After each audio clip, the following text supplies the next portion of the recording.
Hello, everybody. Today we're going to talk about what's called an operating system. Okay, what is an operating system?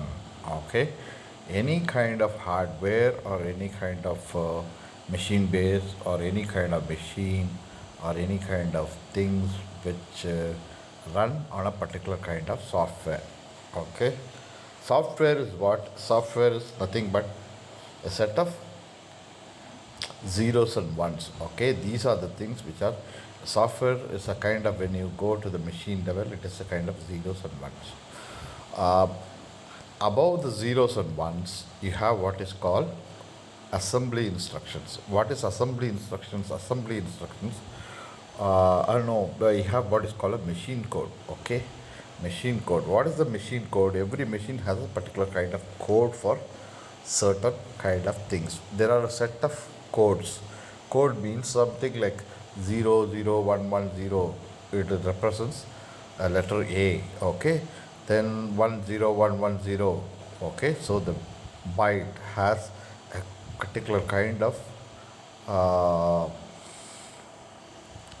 encryption, or kind of what kind of thing it is storing there. Okay, those kind of things. So when you want to write an operating system, first you have to find out how to create all the necessary things. Okay, in order to write an operating system for a particular thing, first you have to calculate what is the kind of display you want to do. Display is like how many number of bits, how many number of bytes you want to have as a screen. Okay, then you have to decide on how many number of keyboards you want to have. What kinds of A is a keyboard. If you have a keyboard, there are different kinds of keyboards, and you have, if you want to A as a kind of number representation, then you'll have 0 1 1 0 1. Okay, so then for simplicity, let's take 1 0 0 0 0 1. Okay, then 1 0 0 1 1. Okay, 1 0 1 1 0 0 0 1 0. These are all A, B, C, D, E, F, G, H, and all the alphanumeric characters. So first thing, you have to define all the alphanumeric characters. Okay, now the second thing you have to, that is for defining all the alphanumeric. If you want to do other kinds of scripting and other things, then you have to define all the things. Okay, and all the different kinds of symbols. So first thing, computer is given all the different kinds of symbols as a kind of entity. Okay, so these are the symbol tables. Okay, these are the kinds of things which are already in there, and this is the first thing you have to define. Okay, first thing, when you're coming as a computer, buying a computer or something like that, you have to define all these things. Then secondly, the computer itself has to, will be running in a particular kind of things. Okay, so if you give the microprocessor a 1001, it is a kind of special instruction. Okay, that is called an instruction set. So secondly, you have to give all the instruction set code. Okay, so that will be stored there in a particular, for a machine instruction, what are the different kinds of machine instructions. So for add, say you want to right rotate or left rotate, or you want to move things or things like that, or some those kind of instruction set is the first thing which is given, and that is given as a kind of code. Okay, that is also stored as a kind of code in the sense like 1001 means add, then 0111 means subtract, then you have 110111, then it means right rotate, then you have left rotate, then you have move instructions, another one, move A comma B, B comma A, and those kind of. So the complete instruction set is, then you have exchange kind of instructions, and then division kind of instruction. All these instructions are stored as a kind of instruction table. Okay, so what are the first table? The first is character table, then you have instruction table. Okay, these things you have to define and keep it. Okay, so once you have character table, then we have instruction table, then display table. Display table is another one. Display table is what kind of things you want to put it on the screen. Okay, the colors you have to represent. So usually you have to, there will be a huge display table based on what kind of screen and other things you have. Okay, then you have to define another table called what is called the touch sensitive and other things. Okay, those kind of IO instructions kind of sensitive. So you define all the other table for the kind of touch. Okay, touch or sense or camera instructions and other things. Okay, so these instruction sets are all stored in another table where it is called display table, or it comes under the basic class. It comes under, it's called an IO table. So you have a display table also. Okay, so these are the basic things you have to define before you start anything with the computer. Okay, the next thing is, you have to create, these are called the tables, these are called tables. Okay, these are called tables which are kept. Okay, now how the operating system is going to run. Okay, first is, there are different kinds of things you have to understand. The hardware is a kind of overlay where it just gives the instruction sets and other things. Okay, now with those instruction sets you have to manipulate how to run an operating system over that. Okay, those kind of things. So first you define all these tables one by one. Then after that, what is called a memory chunk. Okay, so this is called a bucket. Bucket is a kind of thing where a memory chunk is used. Okay, a chunk of memory is used. Okay, it is a virtual memory. First thing you have to understand, it is a virtual memory. It doesn't have anything to do with the machine or anything like that.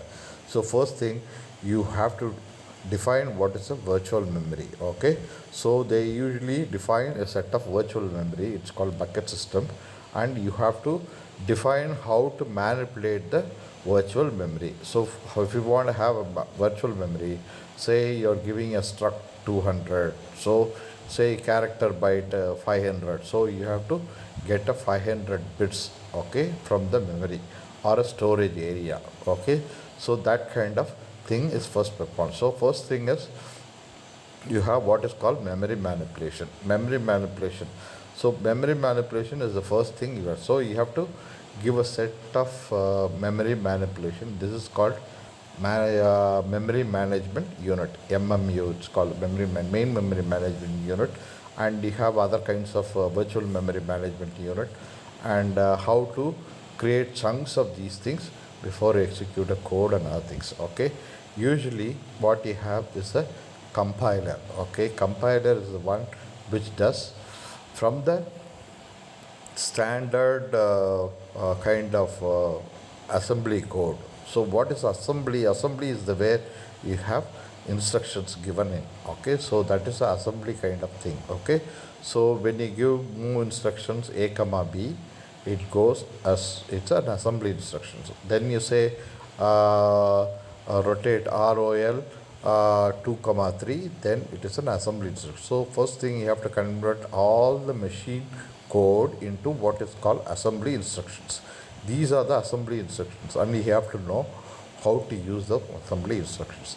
Over the assembly instructions, you have another layering, what is called the higher level language. So the first level language will be, over the assembly, will be what is called a C programming. Okay, C programming. Here programming is a kind of thing where you define hash include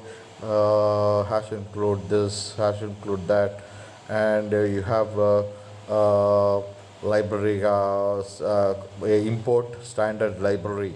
Okay, okay, you say import, then you say standard std IO. So it means that you are going to get all the tables. Okay, so those kind of things, and then you say main, and then you start running the code and things like that. Okay, for I equal to 1 to n, get a equal to 50, b equal to 60. Then you say for I equal to 1 to a comma b,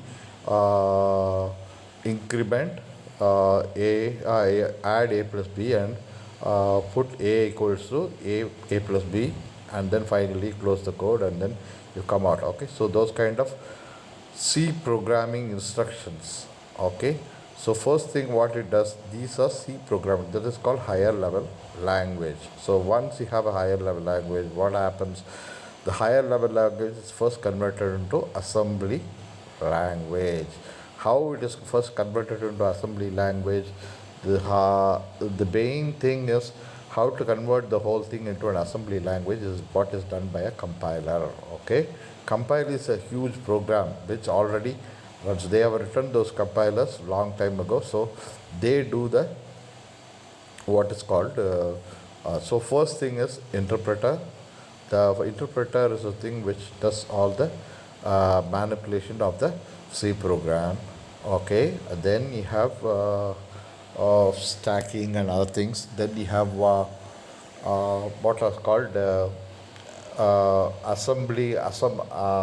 assembler. Okay, first is a C code stacker, then you have an assembler, then first you have a parser, then you have an assembler. Assembler does all the assembly, it converts all the C program into a useful kind of assembly program.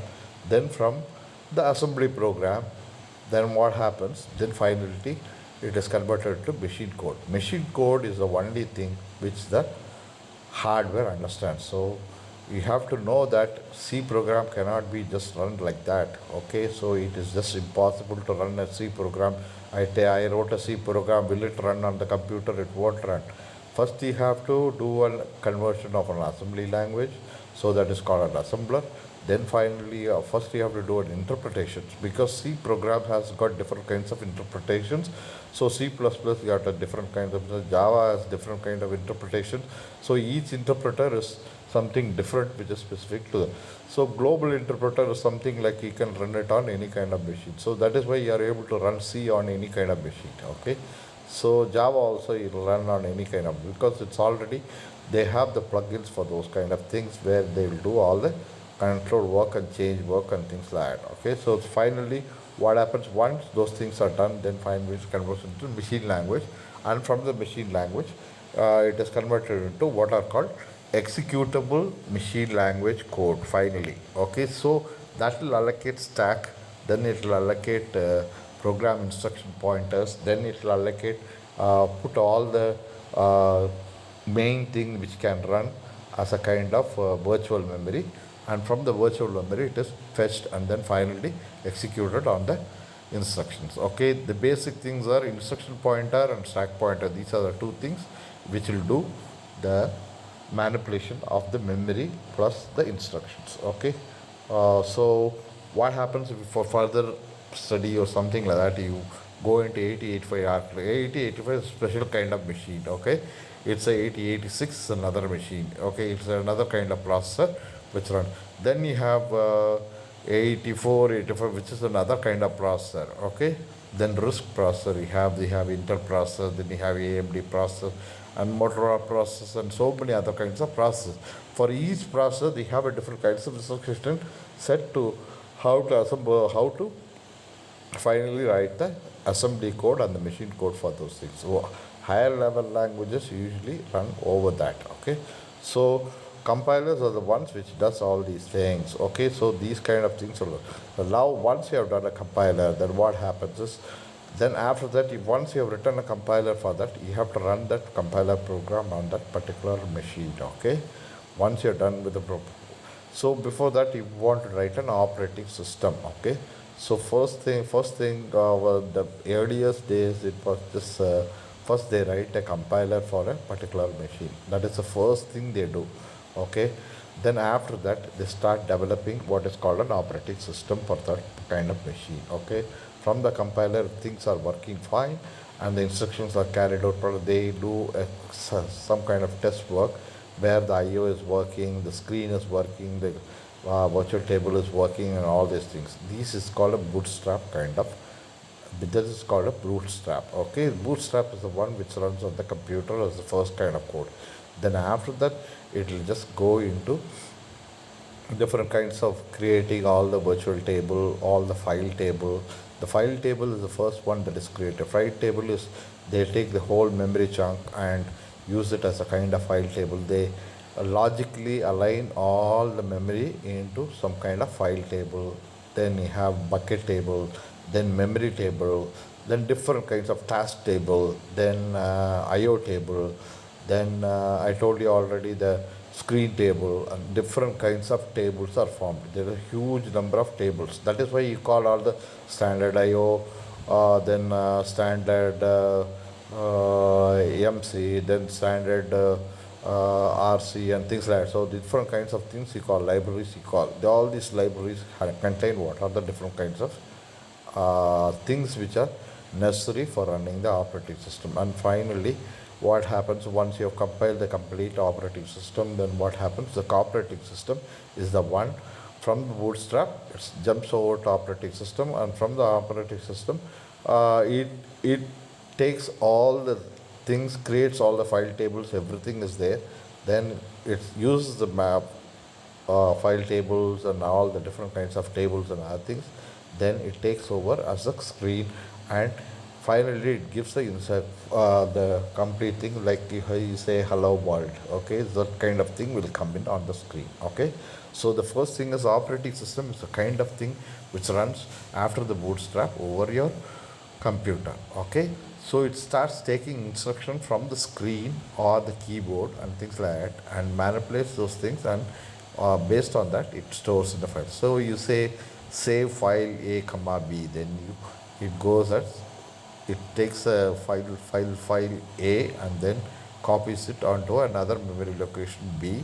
It keeps it from the, first it is transferred from the storage area, file table area. So it fetches the file table area, from the file table area. So basically the computer is just a whole thing, is a kind of file table management that you have to know. And all these things are stack manipulated. File tables are usually stack manipulated, and they are stored in some kind of binary tree format. Okay, this is the basic thing of how to first structure will be file table for a basic kind of operating system. Okay, so how to do the manipulation of the different files and other things, this will be a basic thing. Then after that, over that you have what is called a compiler. Okay, so the first write the compiler for that, and then first they keep it ready for that kind of thing. Okay, so the operating system, then what happens, it does virtual memory and other thing, manipulations and other things. So finally you have what is called an program running. Okay, so you write programs in C, so it is compiled and then it's kept as an executable. Then from the executable, what does the operating system? Fetches all this executable file systems and then executes those files from the then executes the files, assigning the different kinds of file tables and other things for those things, and makes provisions for all the things, and then finally it runs the kind of program that you want to run. Okay, so when you write a program, main hello world, printf hello world. Okay, so the first thing is main printf hello world is first compiled. So you have to use a compiler. So once you do a compiler, then what happens from the compiler, it goes into an assembler, and finally assembly program is done. Then that's stored in a different kind of file. Then after that, machine instruction code is generated, so that is stored in a different kind of file type. So basically an executable has three things. One is called a BSS area, SS area, and code area. So these three things will be there for any kind of executable. Okay, so BSS, SSS, and then finally you have executable instruction code. Okay, so first thing, the operating system loads the BSS, then it loads the SSS, then finally it takes the CSS, and then that is where the code instruction sets are there. So it starts performing, the operating system gives control to that particular program from the code segment. Okay, so during the code is running, when the code is running, actually the operating system is not running.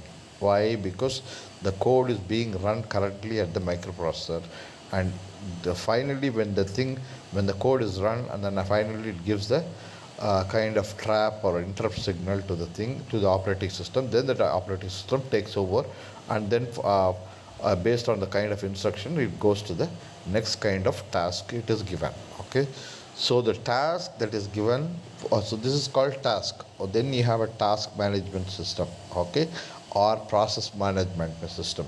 So first you have file management system, then you have process management system, then you have a compiling system, then you have different kinds of systems out there.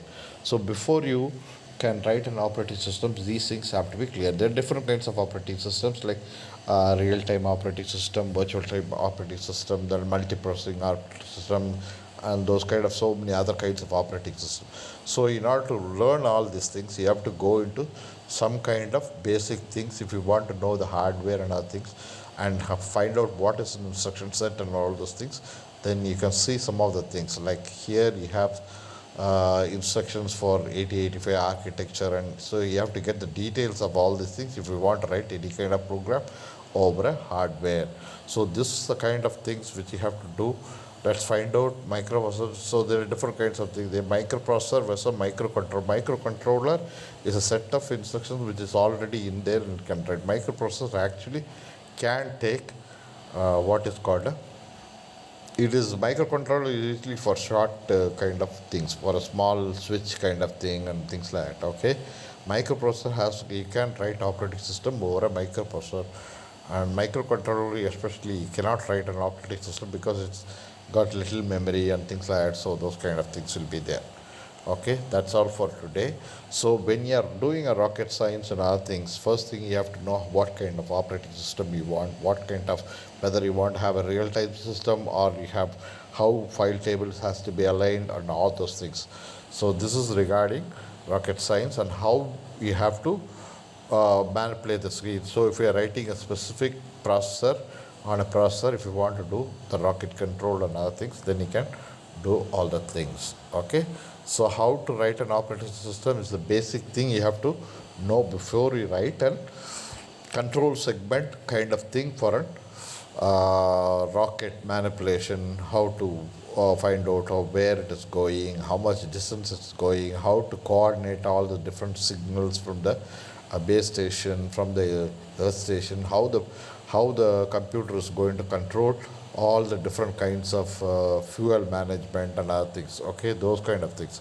So this is just an introductory for computer, how to write an operating system. But if you want to know the details of some of the basic hardware like 8085 and other things, you can go into these kind of lecture notes, because this is the basic thing. 8085 is the basic kind of machine. Okay, so that you have to know, because you cannot control a rocket without these kind of microprocessors and other things. So you have to know the hardware also, and then you have to know write the software for the specific kind of environment which you want to run, and you have to decide on the different kinds of operating system you want, a real-time system or other kinds of systems you want to run.